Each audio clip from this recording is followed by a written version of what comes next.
So I'm a little bit nervous, honestly, for today's video because I don't know if you know, but I did Islam, so I'm now officially a Muslim, alhamdulillah. And I kind of just, honestly, I don't know why I'm making this video, but I kind of just wanted to put my story out and just talk about why I converted to Islam. So I don't really like to talk about this, but basically my sister, who was a teacher working in Qatar, in Doha, Qatar, she was working there as a teacher, and in October 2013 she was murdered by a man who is a so-called Muslim, if you can kill someone. But anyway, and the reason why I feel like it's relevant to mention that is because I feel like everything from that day over the years kind of led me to finding Islam and eventually becoming a Muslim, alhamdulillah. So I guess after that I kind of lost myself a lot. Like, it just like lost my older sister. She was like my best friend, and we have, like, in the last few months before she died, we had like a really close relationship. And what's strange is that the last time I saw her, it was the day before she was murdered. So she had come over to the UK for my nan's funeral, and we spent like the night before, just me and her together, because my mum wasn't there. We spent the night together, and we were just watching Louis Theroux, which is a guy who does documentaries. And yeah, and I remember my sister had to fly the next day pretty early, so she dropped me to the train station.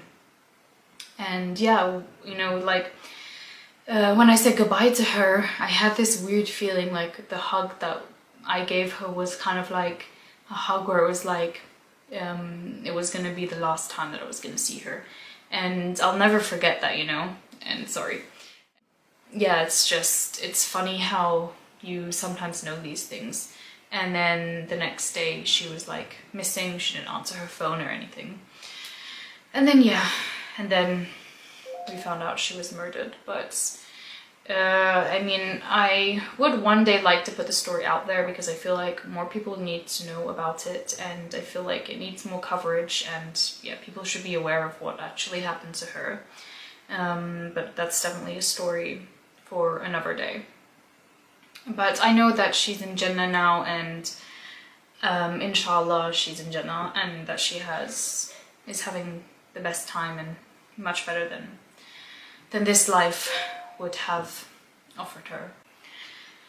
So I started to drink a lot. After that I would go out a lot, I would smoke a lot.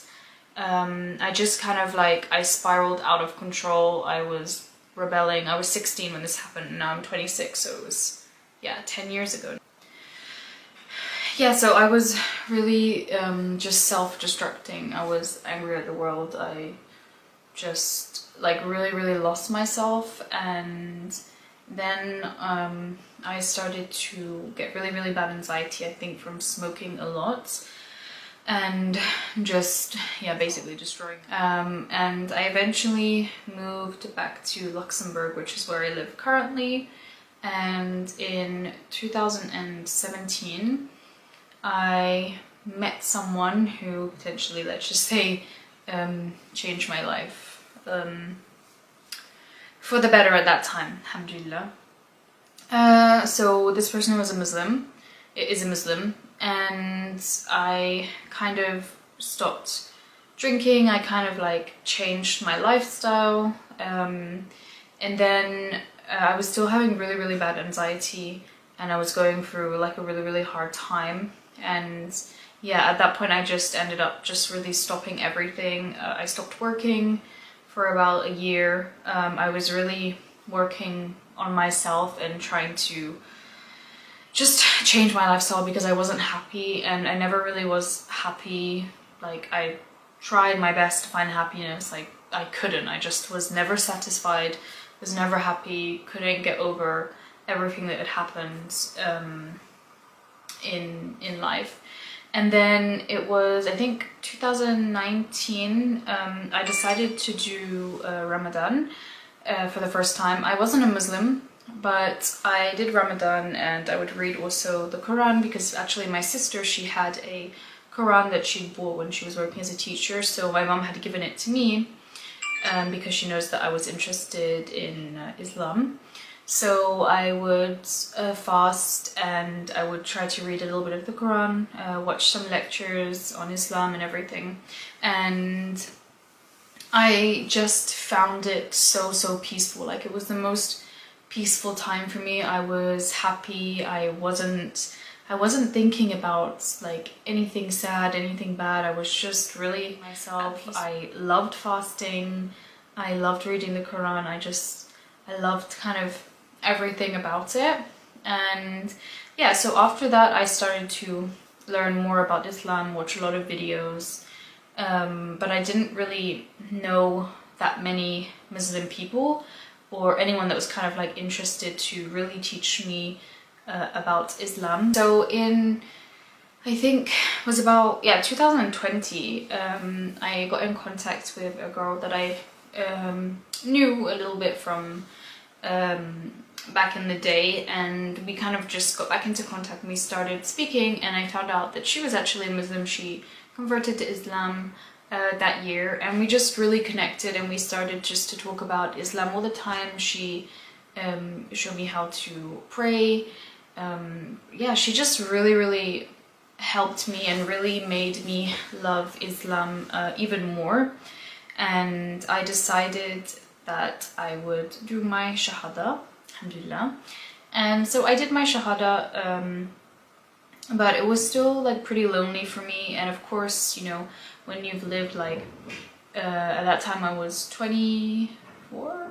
Yeah, when you've lived like 24 years, like as a non-Muslim, there's a lot of things that's like, it's a big change, you know, it changes your life completely to afterwards revert to Islam. So, you know, I was finding it difficult, and I was in a like toxic situation and time in my life. So I kind of just did my Shahada, and then a few months later I kind of just stopped to learn about Islam, and I kind of left it on. I did feel guilty about it, like I didn't do my prayers, I didn't pray, I wasn't really implementing the religion into my life, and I know it was not the right thing to do. At this time I never drank alcohol ever again, so I haven't drank alcohol in I want to say 4 years or 3.5 years, alhamdulillah, and also have not smoked in the same as well, and I would never do it again. So that's something that I'm really proud of myself for and happy that I don't do. Of course I don't go out, you know, I don't do any of that kind of stuff anymore. I also lost a lot of friends because, well, I just didn't go out anymore, so, you know, life like changed a lot. But I kind of lost, my imam went down a lot, and I kind of just lost sight again of what I was doing and the real reason why we are in this dunya. Like, I lost my path, like the real meaning of life. I just kind of was living for this world and not for the next. And then my anxiety got really bad again, like to the point where I couldn't leave my house. I was panicking all the time, and so I started to listen to the Quran a lot, and it just brought such a sense of peace to me. And yeah, I just, even if you don't understand the words, like as a revert and someone who doesn't understand Arabic, you know, I know a few words, so I'm not going to understand everything. I know a few surahs now, alhamdulillah, but that's it. At that time I didn't, but even though I didn't understand what was being said, it was so peaceful, and it's something that really calmed my anxiety. I would listen to it when I had to go on trips, or sometimes if I couldn't sleep, I would put it on before sleeping, and I just found it so peaceful. The end of 2022 is when I really started to build up my faith and my connection with Allah, with God, and I started to do my prayers, and now it's become obligatory to pray 5 times a day. And I have just found like a sense of peace. Like, even if I'm going through a hard time, which I am, I always say Alhamdulillah, and I know that I have to put my trust in Allah, and I know that He is the best of planners, and He has a plan for everything, and there's a reason for everything, and it just brings me so much peace to know that, okay, even if I'm going through hard times, I've gone through hard times, I'm gonna go through hard times again. I know that inshallah, if I keep my trust in Allah and I have sabr and I be patient, that one day things will be okay, and and just to think that we're here to work for the next life. I'm nervous to make this video, and I know that I don't wear the hijab, and I know that I have a lot to learn and a lot to change, but inshallah that will come with time. I'm learning, and it's lonely honestly when you don't really have a lot of Muslim friends, because I don't. I have like one or two, and I barely see them. Alhamdulillah, I'm grateful that they're in my life. And yeah, like, it's just, I'm happy, like I found, well, the real meaning like of what I'm supposed to do, and it really has helped me a lot to be calmer, to have patience, to not be so angry. Everything, it's just, yeah, I'm just really happy, and I'm excited to learn more. And My beloved brothers and sisters, giving dawah to non-Muslims begins with kindness, patience, and sincere intention. People are more open to listening when they feel respected and valued. A gentle smile, honest behavior, and good manners can reflect the true beauty of Islam better than long speeches. When you speak about Islam, keep your words simple and clear. Focus on core values like belief in one God, justice, compassion, and purpose in life. Avoid arguments or pressure. Guidance comes from Allah, and your role is only to convey the message with wisdom. Your actions often speak louder than your words. Helping others, being truthful, and showing patience in difficult situations can inspire curiosity about your faith. Many people accept Islam not only from what they hear, but from what they see in a Muslim's character.